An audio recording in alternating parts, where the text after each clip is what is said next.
바로 평갑판에서 캐터필터를 사용하여 이함하고 어레스팅 와이어를 사용하여 착감하는 방식을 사용하는 것이죠. 항모 대 항모로 붙을 경우 규모만으로 보면 미국의 항모와 호각이네요.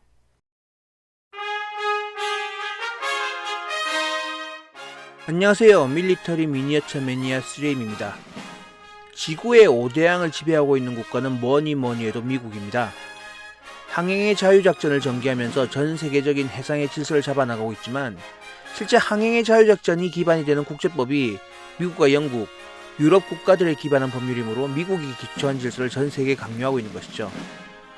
이런 미국의 패권에 대해서 2차 대전 이후부터 소련과 중국이 도전해왔지만 소련과 중국은 방어적인 개념에서만 활동하였을 뿐 전 세계적인 패권을 소련과 중국이 가지는 데는 한계가 있었죠. 그 한계 중에 가장 큰 영향을 미치는 것이 바로 미국의 항모전단입니다. 미국의 항모전단이야말로 진정한 미국의 힘을 나타내는 상징과도 같은 존재죠. 실제로 함재기가 발진해서 목표에 대한 타격을 수행하지 않더라도 긴장 관계에서 함재기의 타격거리 내에 항모가 배치된다는 것은 상대국의 큰 부담일 수밖에 없으니까요. 이런 미국에 대해서 세계적인 패권에 도전하는 중국이 하나하나 만들어가고 있는 것이 바로 항모입니다. 소련에서 건조한 항모를 사서 깡통에서부터 다시 채워넣은 랴오닝함. 랴오닝함의 운용과 개조에 대한 노하우를 기본으로 해서 중국 자체 기술로 건조한 산둥함까지. 이제 중국의 새로운 항모 053형의 항모가 2022년 진수될 걸로 예상됩니다.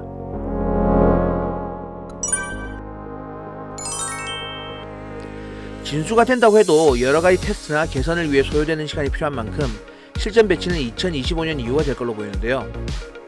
003형이라는 숫자처럼 중국의 기술로 건조되는 세 번째 항모입니다. 하지만 001, 002와는 다른 003 항모는 중국군의 해양작전 능력에 혁신을 가져올 기능을 탑재하고 있는데요.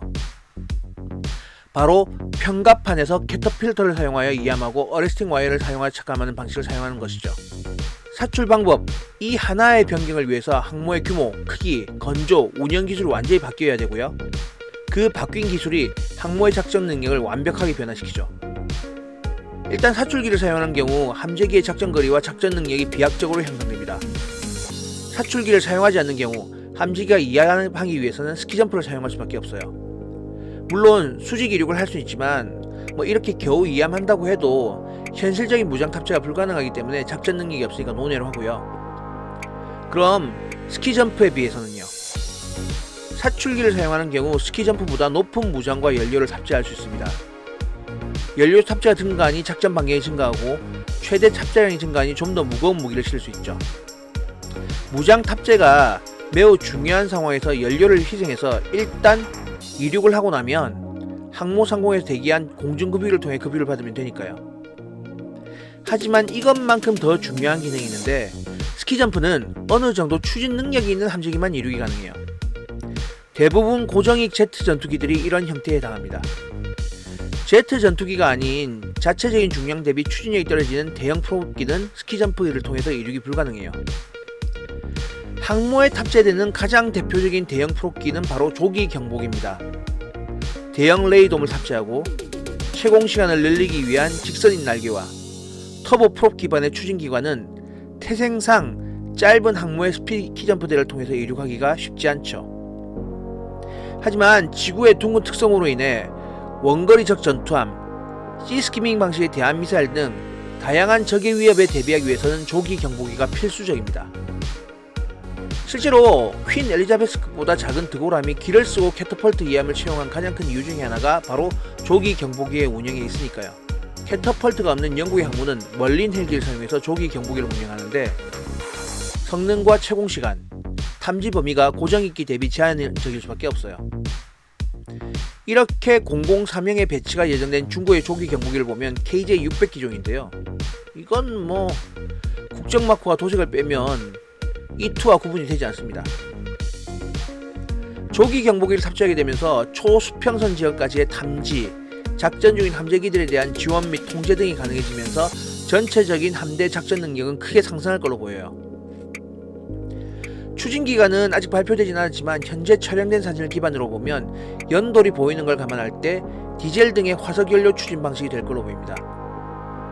이미 잠수함에서 원자력 추진을 사용하고 있는 중국이 세 번째 항모에서도 추진력을 원자력으로 사용하지 못하는 거 보면 원자력 추진 기술은 만들기도 운영하기도 쉽지 않은 기술인 것 같아요. 함재기는 기존의 J-15에서 스텔스 성능의 신형 J-20 또는 중국판 F-35인 FC-31이 될 걸로 보이고요. 물론 중국은 여태 스키점프 형태의 함재기만 운영해온 상태라 강력한 출력으로 쏘아올리는 캐터펄트의 충격을 버티는 기체를 만들고 운영하는 데는 시간이 걸릴 수 있습니다. 하지만 여러 사진에서 중국의 항모 모형을 대상으로 2차가 훈련이 진행인 것을 알 수 있어요. 하지만 320m 이상의 규모는 다수의 함재기를 탑재하면서 작전 능력은 기존의 야오닝과 산둥함을 뛰어넘는 것에 더해서 미국을 제외하면 다른 모든 국가의 항모 대비 더 높아 보입니다. 항모 대 항모로 붙을 경우 규모만으로 보면 미국의 항모와 호각이네요.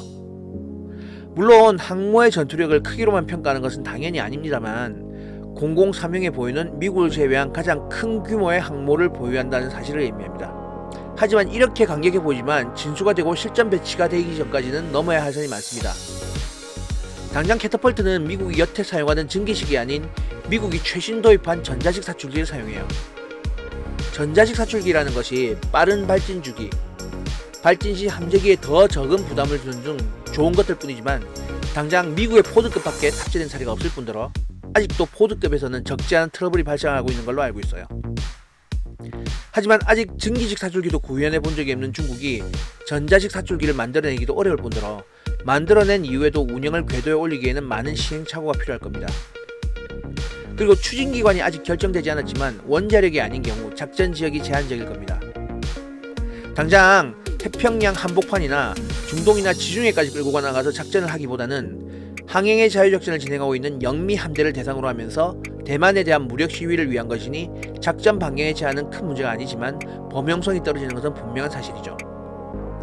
여기서 우리가 주목해야 할 점은 문제점이 있다는 것은 미국의 슈퍼 캐리어에 비해 떨어진다는 것이 그 위협이 우리에게 결코 적은 것이 아닙니다. 특히 조기 경보기를 탑재한 함모는 이지즈 함으로는 무장 탑재량이 아무리 뛰어난 한국의 세종대왕급 이지즈를 할지라도 수평선 넘어 탐지되지 않는 거리에서 공격할 수 있는 능력에 대해서는 무력하니까요. 한국은 지상기지에서 발진하는 조기 경보기 이외에는 현재 향후 계획된 한국형 경항모에도 조기 경보 임무를 전담할 기체를 도입할 계획은 없어요. 해상에서 중국의 항모전단과 미래의 한국의 항모전단이 마주칠 경우 한국의 항모전단보다 중국의 항모전단이 우리를 더 먼 거리에 탐지하고 공격할 수 있는 가능성을 가지고 있다는 의미죠. 점점 해상 군비를 증강해가는 중국. 불필요한 긴장은 바람직하지 못하지만 우리의 바다와 하늘, 교역로를 지키기 위한 대비는 꼭 필요해 보입니다.